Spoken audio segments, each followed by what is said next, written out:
Wah, Jokowi lagi. Emang sih segala carut-marut hancurnya demokrasi disebabkan oleh keserakahannya. Dan baik 01 dan 03, sebut Jokowi adalah biang dari segalanya. Makanya dianggap perlu MK hadirkan Jokowi sebagai tersangka utama dalam gugatan PHPU yang kini sedang berlangsung. Bukan cuma menteri atau Megawati, tapi presiden juga bisa dihadirkan untuk minta klarifikasi. Karena jika MK tak bisa wujudkan rasa keadilan rakyat, jangan salahkan jika rakyat bikin pengadilan sendiri. Saatnya Jokowi bertanggung jawab atas perbuatannya. Bahwa penjahat terbesar dalam kekacauan pemilu ini adalah Presiden Republik Indonesia, dan itu terbukti. Semua membuktikan bahwa Presiden terlibat cawe-cawe, bahkan Presiden sendiri mengakui bahwa dia cawe-cawe. Kalau Mahkamah Konstitusi yang memerintahkan Saudara Presiden Republik Indonesia Joko Widodo hadir, itu wajib untuk hadir. Negara ini bukan negaranya Pak Jokowi. Negara ini milik rakyat Indonesia. Pak Jokowi tidak mempunyai keringat setetes pun untuk memperjuangkan reformasi. Pak Jokowi tidak mempunyai andil sedikit pun untuk menegakkan demokrasi yang tercerai-berai zaman Orde Baru. Pak Jokowi hanya penikmat demokrasi, penikmat reformasi, bahkan sekarang bukan memelihara dan menumbuh kembangkan demokrasi, yang terjadi malah merusak. Harusnya memperoleh penguatan di hak angket, karena itu hak angket juga adalah paralel sebetulnya dengan Mahkamah Konstitusi. Untuk apa? Ya untuk menghasilkan demokrasi. Bagaimana menghasilkan demokrasi? Itu jatuhkan Jokowi kan, itu kan. Baik yang disampaikan oleh Capres 01 dan 03. Kalau 03 ada plusnya ya, Cawapresnya ikut ngomong. Yang menarik adalah satu pilihan kalimat. Jangan biarkan ini terus terjadi. Oke. Saya terbayang kalau MK membiarkan kecurangan ini, cawe-cawe presiden yang merusak demokrasi kepemiluan kita. Besok Bang, 2029, taktik yang akan digunakan oleh pihak dalam berkompetisi demokrasi adalah ayo curang sehabis-habisnya, separah-parahnya. Ada 10 warisan yang kami akan terima dari rezim ini. Mau tidak mau itu harus kita terima. Jangan disamakan 10 firman Allah menghadapi Fir'aun. Kalau Nabi Musa dulu menerima 10 firman Allah menghadapi Fir'aun, tapi ini kita menerima kira-kira 10 warisan yang siapapun presidennya akan menghadapi ini. Pemilih yang mengubah pilihannya untuk memilih 02 karena bantuan gentong babi itu 51 juta. Jadi perselisihan hasil pemilu itu bukanlah soal angka-angka, tapi proses curangnya seperti apa. Di mana saja perselisihan pemilu, election dispute itu selalu bicara proses. Angkanya itu yang tidak jujur. Paling mungkin sebenarnya untuk membuka seluruh kecurangan ini, mengevaluasi penyelenggaraan pemilu kita adalah hak angket. Karena itu saya sebenarnya mendorong ini hak angket itu harus dilanjutkan, karena untuk dalam rangka perbaikan bangsa. Jadi, yang mungkin saya terjadi kalau ditemukan oleh panitia hak angket atau pansus angket ini bahwa presiden melakukan pelanggaran-pelanggaran yang sangat luar biasa dan itu pelanggaran konstitusi, bisa dengan pernyataan pendapat untuk memakzulkan presiden. Presiden menggunakan kekuasaannya, menyimpangkan kekuasaannya sehingga berubahlah hasil pemilu. Oke. Jadi yang dipermasalahkan itu tidak sekedar angka di ujung, tetapi apa yang menyebabkan angka di ujung itu timbul. Oke. Nilai-nilai moral yang diingatkan oleh para guru besar diabaikan. Yang membuat saya heran sampai detik ini, kok sama sekali tidak ada aroma atau aura merasa bersalah dari keluarga Pak Jokowi. Mahkamah Konstitusi tidak boleh malas. Mahkamah Konstitusi itu kan punya sifat hakimnya aktif.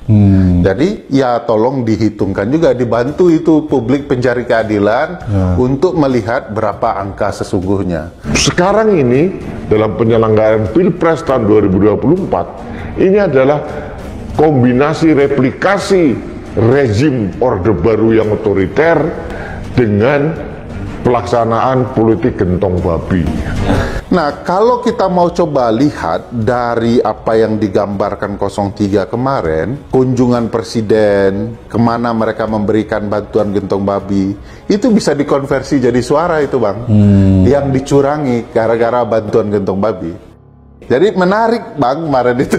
Jadi kalau cuman ngitung-ngitung angka-angka, kayak nggak perlu begawan hukum, Bang. Tidak perlu pakar konstitusi, tidak perlu pakar hukum, Bang. Ngapain juga harus doktor S3-nya hanya untuk ngitung angka-angka. Oke, ini menarik nih.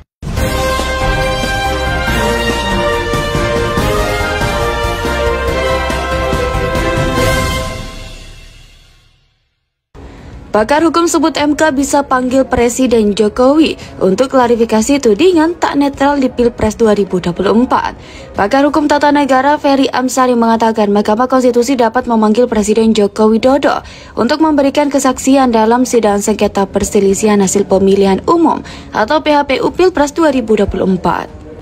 Menurut Ferry, MK bisa menghadirkan Jokowi untuk menjawab tudingan pemerintahnya tidak netral dalam Pilpres. Ferry menyampaikan bahwa Presiden Jokowi adalah salah satu subjek hukum yang dituduh terlibat dalam dugaan kecurangan Pilpres 2024. Hal tersebut, kata dia, juga sudah dibicarakan dalam proses persidangan.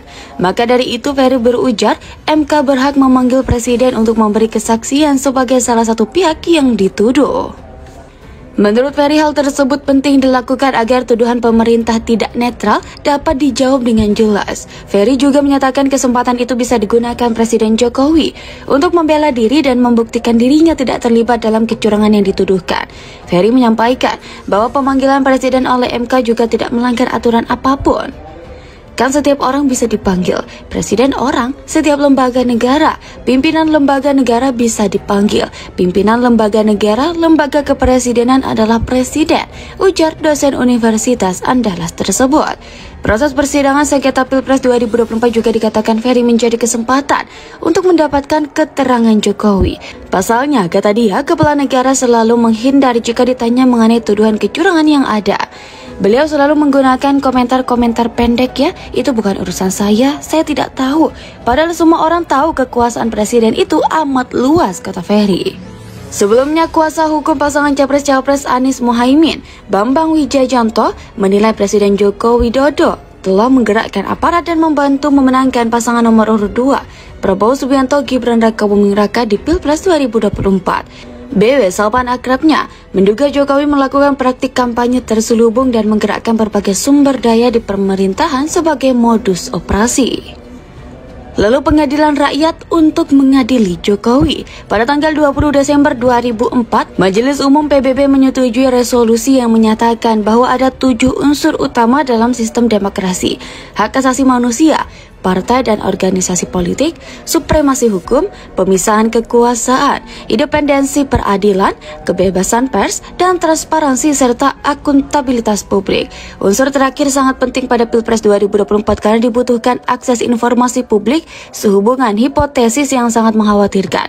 Server KPU dikendalikannya dari luar negeri, digunakan untuk memenangkan kandidat 02. Sinyal kecurigaan sudah muncul sebelum, selama, dan setelah Pilpres dilaksanakan, bahwa Pilpres cukup 1 putaran dan paslon 2 harus menang dengan angka-angka yang sudah disetting dan diketahui sebelum Pilpres berlangsungnya. Sinyal akan terjadinya kecurangan secara terstruktur, sistematis, dan masif akan terjadi. Sutradara rekayasa yang memaksa pemenang paslon 2 jauh-jauh hari sudah bermain pada angka-angka statistik penduduk, daftar pemilih tetap, dan hasil pemilu yang harus dipatok sebagai angka kemenangannya. Sejak itu keresahan dan keributan sudah muncul. Adanya mencurigakan semua data ini berstatus gelap di semua situs lembaga-lembaga di atas di semua tingkatan, kabupaten atau kota, provinsi, dan nasional. Puncak kemarahan rakyat akhirnya terpusat pada sistem informasi rekapitulasi elektronik. Harus dilakukan audit forensik bertujuan adanya transparansi dan akuntabilitas hasil pemilu. Audit forensik sistem IT KPU harus bersih dari rekayasa kecurangan dan bebas dari kekuatan campur tangan asing karena server IT KPU tersambung dengan perusahaan Alibaba Cina di Singapura. Indikasi kuat ada keterkaitan pemilik jasa komputer storage call di Amerika Serikat, bahwa pengolahan data Pilpres di Indonesia dikendalikan oleh kontraktornya Zhejiang Taobang Network Co. China bekerja sama dengan Sirekap KPU.